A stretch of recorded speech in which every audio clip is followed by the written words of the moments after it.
What is up, guys? ConcurrentFlame here with an unboxing of the MacBook Pro 2017 edition 13-inch.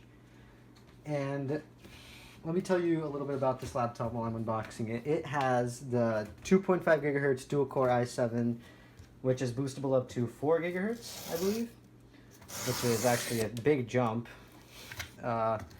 even though it'll probably thermal throttle and never reach that. It has the Iris Pro Intel 640 integrated graphics, which is not impressive at all, but Apple seems to try to sell that. And that's it for that box. It has 16 gigabytes of DDR4 RAM. Actually, no, LPDDR3, my bad. It has to be laptop memory. And I was assuming because it's 233 megahertz that it would be DDR4. Alright, so I'm just going to show the box. You can see my numbers. Go ahead. I actually not allowed to show that. And it basically says you have to accept the terms.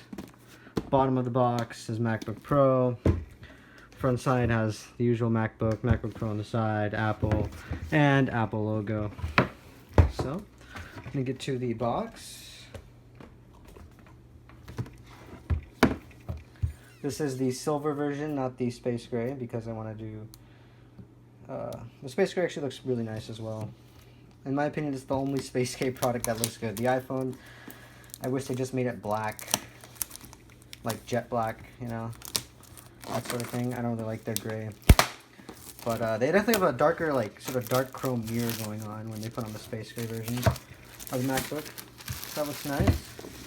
Another thing about this laptop, it's 256 gigabytes of PCIe SSD, but it's just PCIe.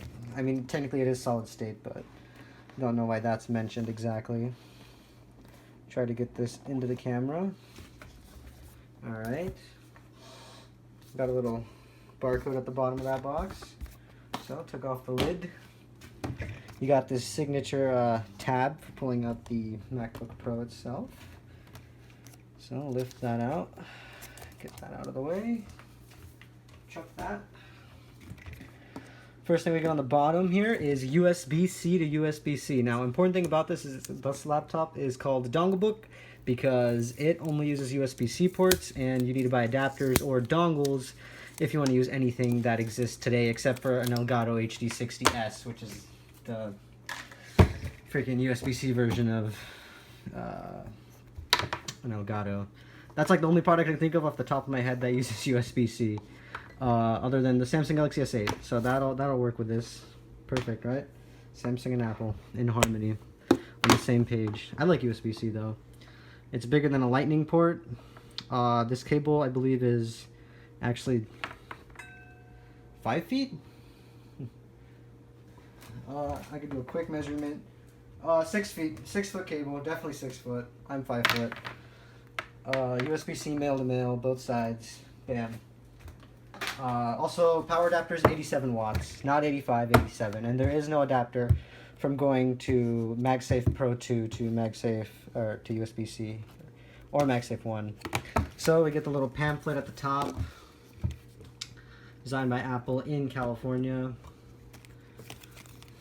Yeah, didn't really make it that far, did you? So inside we have probably a guide that tells me how to do something. Luckily I didn't buy the touch bar. Should have mentioned that at the beginning. Don't like the touch bar, don't care for it. I actually hate touchscreens as well. I'm waiting for the MacBook to go touchscreen so I could buy last year's model myself. And it's pretty funny how it's not focusing. My camera's been broken lately, sorry about this. Just in case you want to see, because using this new touchpad, it's pretty interesting. It's huge. It's oversized actually, and no one was complaining to Apple about their touchpad being too small. So of course, why not change it? All right, we got more Apple things and stickers. Of course, those are the same exact stickers they would have sold you 10 years ago. Probably like more like 5, but whatever. And I dropped the charger. Luckily I already bought another one, so it doesn't matter. And I have another one, so it doesn't really matter. Uh, thing about this is I recommend getting the extension, because it's shorter than a Dell XPS charger. I'm looking at it's right under my desk right now. It definitely is. Well, it might be about the same length, if not just a little bit shorter. But I bought the extension cable. Unfortunately, I paid like 20 bucks for that when I could have paid 8. But I did save 100 bucks, so it doesn't really matter. So that's USB-C on the front. Plug in any USB-C device to charge it at 87 watts. So yes, you can charge your Switch. And it's a 61 watt. Oh my god, I'm so freaking stupid. It's 61 watts. Alright, so I got an 87 watt coming in the mail. Let's hope my MacBook Pro doesn't blow up. Then again, I have not much care for Apple, so I'll probably just return that when it does. And I'm surprised. Now my Apple charger is going to be my weak one. That's great. That's disappointing. I don't know why they don't give an 87. Maybe this laptop's too weak. I don't know. So let's get to the actual MacBook Pro itself, because I keep going off topic 6 minutes in.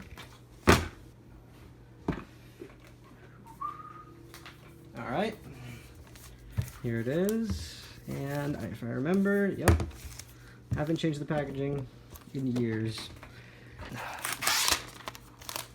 Alright, take that off, put that back for when I sell this in probably 10 years. Okay, front side, really like the mirror. Wish they had the glowing thing going on because I wouldn't have to hide my face so much or my camera.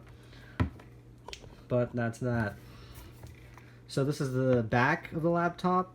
Oh, it doesn't have a black bar anymore. I'm actually disappointed. This MacBook, like, the more they make every year, the worse they get in my opinion. Because I really miss like the 2011 MacBook Pros, or the 13, or you know, anything but this one. We have 2 USB-C ports on the left side, right there. I'm not sure. It doesn't have a Thunderbolt logo, so if that says anything to you. And my focus is right where I'm pointing, but it's not focusing. Just goes to show how bad Apple is. Come on. Come on. Right, so that's USB-C. Bottom we have a little indent, probably patented. Then on the side there's only 2 USB-C ports. Well, I'm disappointed. On the right side we have the aux, which, yeah, they still put that on there. Only 2? I'm surprised. Right. At the bottom, we have the 4 signature foot pads, and a couple of Torx security screws. Looks like T2s, if you ask me. They're tiny. And they don't have security, they're just Torx, actually. They're too small to have the little hole. And you can see what model this is exactly with this down here. Maybe not. Model A1708. Alright. In case you wanted to copy that. Or see which reversion of this is. So, here it is. And that's a big mirror. Come on. Alright, so I actually still have a list here to go through. So it comes with the Force Touch trackpad, 2 Thunderbolt 3 ports, so those 2 are Thunderbolt 3, you would hope so, given that they're only 3 ports. And it has a keyboard user's guide and a country kit. I don't know what that means.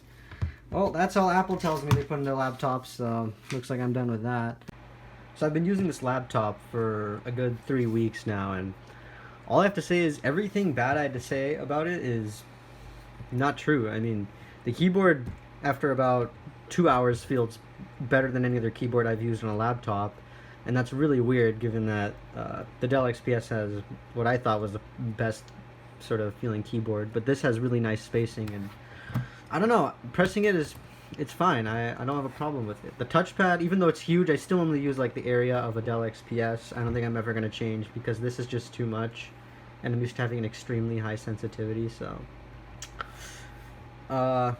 everything else I had to complain about the laptop I take back. It's really nice. I'm definitely keeping it. I thought I was going to return it, but thank you guys for watching the video. I tried to make it fast as an unboxing, skip the intro and stuff, but yeah, I would recommend this laptop, even though it only has 2 USB-C ports.